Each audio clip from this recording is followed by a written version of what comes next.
Up in the air, Junior Birdman. Up in the air, upside down. Up in the air, Junior Birdman. Keep your noses off the ground. And why did I start with that silly song? Well, first of all, it shows you how when you do something different, you grab people's attention. But I did that song because I think most of you are still up in the air about what the school year is going to be like. We don't know for sure, but one thing I do know is that good teaching is good teaching. And that's why Laura Buenadonna and Barbara Gruner and teacher Tony Mullins and I have been working all summer on this virtual classroom survival guide.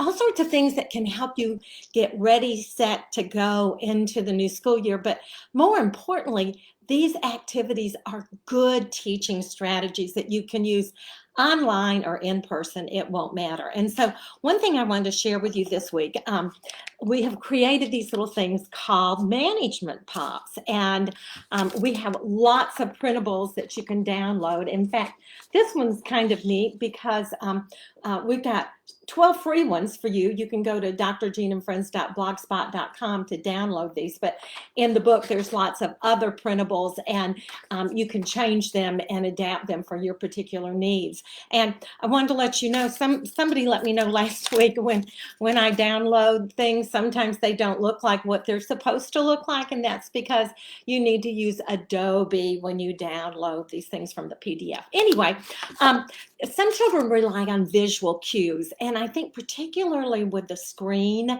that these things can be helpful for you. And so what you would do, and think about children, second language learners. I mean, hold these up and you've really got a connection with them. So these are some different things that you might do in your school day, like you might have music, or maybe the teacher's going to read a story, or maybe it's time for art. And what you do is you download these and put them on your Jumbo Craft sticks. And if you make them double-sided and put a check on one side, then as you complete the activities, you can turn it over to the check side, okay? So beginning of the school day, you stack up the ones that you're going to use during that day, and you show them to the children and explain the day's activities. And then when you get ready to make your changes, you can hold these up to help prompt the children and prepare them for the next activity, to know what expectations there are and different things like that. And then these would also be good at the end of the day, that you could go through these and review. What did we do today in art, and what story did we read today? In the regular classroom, these would be useful. Get a cup, stick them in here, and you're all set and good to go. Now, one of the things I'm trying to do with my blogs this month is every day give you a practical idea that you can prepare ahead of time to get ready for the school year, like the management pops. And one of the games I wanted to share with you is a game called Show Me. These work in the classroom, they work online.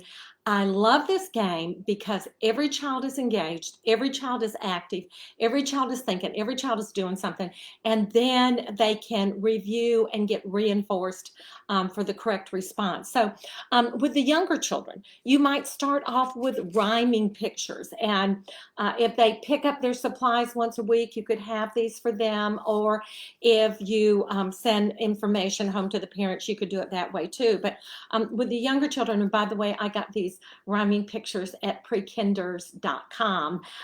She's got some great free printables for you. And whenever I want a printable for something, I always start with the word free. Free alphabet printables or free number printables, and that way I can usually find what I need. But the children could have these, and you could say, show me something that rhymes with plant. Show me something that rhymes with plant, and they would have their pictures out, and then they could hold it up, and you could look around and see who's got the correct response, and then you could hold up the correct one, and they could, self-check and reinforce. So you could do it with rhymes. Colors, with the younger children, they have their little color show me. I'm thinking of something that is the color of bananas. Can you show me? Can you walk around your room and put this next to something else that is yellow, so they can match it up? You could use Phonics, for phonics, you could, or just alphabet recognition, that they would have their cards. Happy, what sound do you hear at the beginning of happy? And they would show you. You could use these for making CVC words. You to say different sounds, and they pull them down and make the words. Shapes. I'm thinking of a shape that has three sides. Can you show me that shape? Can you make that shape in the air? So, all different ways that you can extend these things. And then you can also do the number cards. Number cards are one of my favorite. I'm going to clap my hands. Show me how many times I clap. And then they hold up the correct response. You could use this for older children. I had 5 cookies. I ate 2. How many do I have left? Number stories. You could use this for 10s and 1s, 3 10s, 2 1s, just many, many different ways. And I have all of these coming up on my blog this week, different ways that you can use these things. And then also for the older kids, you can use this for sight words, that you call it a sight word and they hold it up, and you could snap it, Y-O-U, and then high five, you. So lots of different things with the Show Me game. Also wanted to introduce you to a few different movement songs. One thing we know is that kids need to move, whether in front of a screen or in the classroom, they need to move. And I know some of you might be tired of doing the bear hunt in Tootie Ta with your children. So I've got some different videos and songs that might work. This one is called Wiggle Willie. And I tell the children, sometimes I just get so wiggly. Do you get wiggly too? Well, here's a song about Wiggle Willie. Oh, a little boy. Yeah. His name is Wiggle Willie. Yeah. He is so very nice, but oh, he is so wiggly. And so go his fingers, and his fingers go like so, and his fingers are always so. I know a little boy. Yeah. His name is Wiggle Willie. Yeah. He is so very nice, but oh, he is so wiggly. And so go his arms, and his arms go like so, and his arms are always so. And so go his fingers, and his fingers go like so, and his fingers are always so. I know a little boy. Yeah. His name is Wiggle Willie. Yeah. He is so very nice, but oh, he is so wiggly. And so go his legs, and his legs go like so. I think you get it. So you get the legs, and then you get the head, and of course you've got to have the tongue at the end. But those songs are so good with the sequence and the movement. And when you do these things with children, it's even more fun. I mean, they're just watching me. Who am I? But when you do it with them, that really encourages them to participate and kind of creates a special little fun bond. And I hope these songs are as much fun for you as they are for the children. It's a good stress release. A few other things I wanted to share with you today. I wanted to do some new cheers with you. So I have found that when I do cheers, it helps refocus the children and engage the children. And anytime you use their hands, that is a good thing. So one of my favorite ways to get their attention is I'll say, show me your sparkles. I need everybody sparkles, sparkles, sparkles, and a rainbow. Sparkles and a rainbow. They can't resist doing that, sparkles and a rainbow. Another one, give yourself a smiley. Ching. Smiley. Ching. And if they smile, it kind of makes them happier, doesn't it? Love it. This is such an easy one to do. And this is a nonverbal one that you can do this and they can respond. Love it, love it, love it. And just one more. Give yourself a high five. So show me your 5. Show me your 5. And then say hi to your 5. High five, high five. Or you can give yourself a high five in the air. So